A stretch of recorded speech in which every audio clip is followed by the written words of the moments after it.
Hi guys, ఈరోజు recipe వచ్చేసి వామన్నం అండి. ఇంట్లో కూరగాయలు ఏమీ లేనప్పుడు సింపుల్గా పిల్లలకి ఏదన్నా లంచ్ బాక్స్గా కానీ నైట్ డిన్నర్గా కానీ తినాలి అనుకుంటే ఇలా టేస్టీగా వామన్నం అయితే రెడీ చేసుకోండి. అన్నం మిగిలిపోయినప్పుడు కూడా ఇలా చేసుకోవచ్చు. ఫస్ట్ కడాయి అయితే తీసుకోండి, 2 టేబుల్ స్పూన్ల వరకు ఆయిల్ అయితే వేసుకోవాలి. ఆయిల్ కాస్త హీట్ అవ్వాలన్నమాట. ఇది కాస్త హీట్ అయిన తర్వాత ఒక పావు టేబుల్ స్పూన్ వరకు ఆవాలని, ఒక పావు టేబుల్ స్పూన్ వరకు జీలకర్రని అయితే వేసుకోవాలి.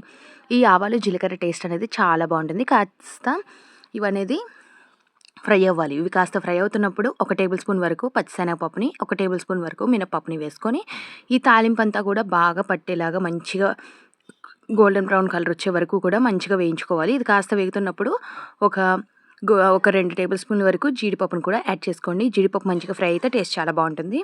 ఇది ఇలా కాస్త మరీ ఎక్కువ కలర్ రాకుండా కాస్త ఫ్రై అయ్యే వరకు మంచిగా ఫ్రై చేసుకోవాలన్నమాట. ఇది ఒక పక్క ఫ్రై అవుతూ ఉంది కదా, ఇప్పుడు దీంట్లోని ఒక 2 టేబుల్ స్పూన్ల వరకు వామ్ అయితే వేసుకోవాలి. వామన్నం అన్నాం కాబట్టి మంచి ఫ్లేవర్ కోసం వామ్ వేసుకొని ఒక 2 పచ్చిమిర్చిని ఇలా మధ్య కట్ చేసి వేసుకోవాలి. అలానే 2 రెబ్బల కరివేపాకును కూడా యాడ్ చేసుకోవాలి. ఇవంతా కూడా బాగా ఫ్రై అవ్వాలన్నమాట. ఎంత బాగా ఫ్రై అయితే ఈ రైస్కి అంత బాగా పడతాయన్నమాట. ఒక 2 నిమిషాల పాటు మంచిగా ఫ్రై చేసుకున్నాం అనుకోండి, మీడియం ఫ్లేమ్లో పెట్టి ఈ విధంగా ఫ్రై అయిపోతాయి. వాము కూడా చక్కగా ఫ్రై అయిపోయింది. ఇప్పుడు ఆల్రెడీ అన్నాన్ని నేనైతే వండేసుకున్నానండి. ఆ అన్నాన్ని గడ్డలు లేకుండా చిదుపుకొని ఒక కప్పు వరకు రైస్ని అయితే వేసేసుకుంటున్నాను. ఈ రైస్కి ఇదంతా కూడా బాగా పట్టేలాగా కలుపుకోవాలి. వామ్ అనేది కాస్త ఎక్కువ క్వాంటిటీలో వేసుకోండి, అప్పుడే మీకు ఫ్లేవర్ అనేది తెలుస్తుంది. ఇంకా బాగా ఫ్లేవర్ తెలియాలి అంటే కొంచెం పొడి చేసుకు వేసుకున్నాం పర్వాలేదు.